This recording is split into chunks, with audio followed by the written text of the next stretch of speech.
दर्जी को अगर कपड़ा दिया है सीने के लिए और वो कपड़ा बच जाता है तो किन सूरतों में ये कपड़ा असल मालिक को वापस करना लाजिम है, नहीं करेंगे तो ये चोरी और अमानत में ख़यानत है, और किन सूरतों में ये कपड़ा इस्तेमाल करना और वापस ना करना जायज़ है, ये शरई मसला हम डिस्कस कर लेते हैं। ये दर्जी के हवाले से भी है, और जहाँ जहाँ लोग अपनी चीज़ें दूसरों को देते हैं उनमें कोई काम करवाने के लिए और वो बच जाती हैं तो वो कब वापस करनी होंगी कब नहीं। जैसे मिसाल के तौर पर किसी कारपेंटर को किसी ने लकड़ियों का पूरी शीटें फराहम की और कहा मुझे ये चीज़ें बनाकर दे दो,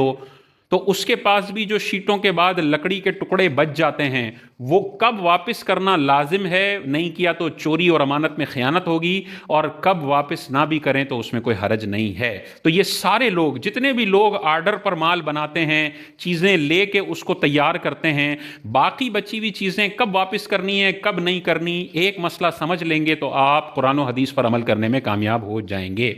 पहली सूरत यह है कि अगर बंदे ने इजाज़त ले ली है कि भाई जो कपड़ा बचेगा वो वापस नहीं किया जाएगा, इतना टाइम हमारे पास नहीं होता कि बचे हुए कपड़े आपको वापस करें, वाज़े तौर पर आपने कपड़ा देने वाले से इजाज़त ले ली है, तो अब जितना भी कपड़ा बचता है आप रख सकते हैं, उसमें कोई हरज नहीं, क्योंकि आपने मालिक से इजाज़त ले ली है। दूसरा यह है कि आपने इजाज़त तो नहीं ली लेकिन कपड़ा इतना मामूली मिकदार में बचा है कि वो नाकाबिले इस्तेमाल है, और आम तौर पर मालिक हजरात इसको वापस लेने का मुतालबा नहीं करते हैं क्योंकि उनके किसी काम का ही नहीं है, और उर्फ इसी तरह का है कि भाई इतने छोटे छोटे कपड़े वापस नहीं किए जाते। तो ऐसी सूरत में ये चीज़ें रखना जायज़ है, इनको वापस करना कोई लाजिम और ज़रूरी नहीं है।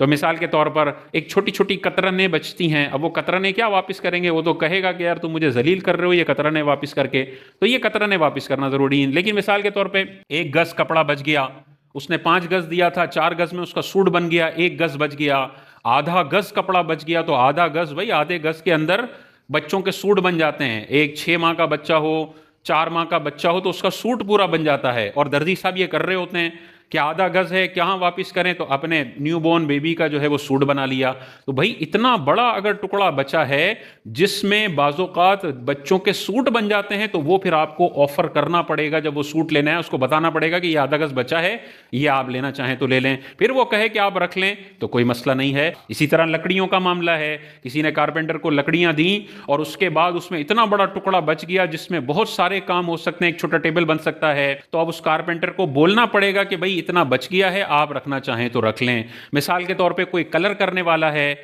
उसने कहा है कि भाई कलर मैं करूंगा, सामान आप दिला दीजिएगा, आपने उसको कलर की बाल्टियां दिला दी हैं, और अब बिल्कुल तरे में थोड़ा सा कलर बचा है जो किसी के इस्तेमाल का नहीं है, ऐसे ही पड़े पड़े खराब हो जाएगा, तो वो आप रख सकते हैं, उसमें कोई मसला नहीं है। लेकिन आधी बाल्टी, क्वार्टर बच गया, आधा क्वार्टर बच गया, इतना बच गया कि जो काबिल इस्तेमाल है, जो वो बाद में इस्तेमाल कर सकता है, तो अब उस पर लाजिम है कलर करने वाले पर कि मालिक को बताए कि भाई आपके कलर का इतना हिस्सा बच गया है, आप चाहें तो रख लें और अगर चाहें तो मुझे दे दें। इसी तरह सीमेंट है, सरिया है, बजरी है, रेती है, जो जो चीज़ें आप फन्नी लोगों को देते हैं अपनी कोई चीज़ मैन्युफैक्चर करने के लिए, प्रोड्यूस करने के लिए, उसमें जितनी चीज़ बच जाती है, अगर वो नाकाबिले इस्तेमाल है और उर्फ में उसको फेंक दिया जाता है, वो आप रख सकते हैं। इजाज़त मालिक दे देता है तो आप रख सकते हैं, लेकिन मालिक इजाज़त नहीं देता और वो ऐसी है कि काबिले इस्तेमाल है, तो अब वापस करनी पड़ेगी। रख ली तो अमानत में खयानत है, चोरी है, और मैदान माशर में इसका सख्त हिसाब बंदों को देना पड़ेगा।